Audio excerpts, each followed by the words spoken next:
করতে হবে ক্যালকুলেশন স্পিডটাকে ভালো করতে হবে। এবার কথা হচ্ছে ক্যালকুলেশন স্পিডটাকে ভালো করবো। করবো তো কি করে করবো? তো করার জন্য কি বলতো কিছু জিনিস আমাদের মনে রাখতে হবে। যেমন হচ্ছে ১ থেকে ৩০ এর বর্গ বা স্কোয়ার। ১ থেকে ৩০ এর স্কোয়ার আমাদের মনে রাখতে হবে। তারপরে ২ নম্বর হচ্ছে ১ থেকে ২০ পর্যন্ত কিউব বা ঘন। ঠিক আছে? তো কি গেল? ১ থেকে ৩০ পর্যন্ত আমার বর্গ মনে রাখতে হবে। আর ১ থেকে ২০ কিন্তু কিউব মনে রাখতে হবে।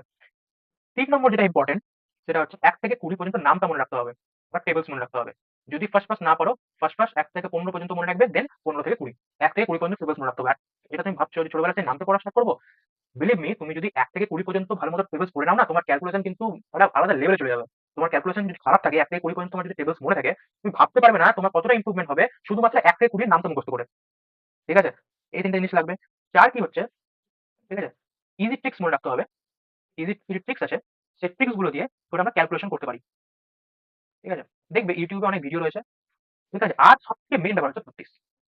ডেইলি প্র্যাকটিস করতে হবে ক্যালকুলেশনের। বেশিক্ষণ না, ১৫ থেকে ২০ মিনিট ডেইলি।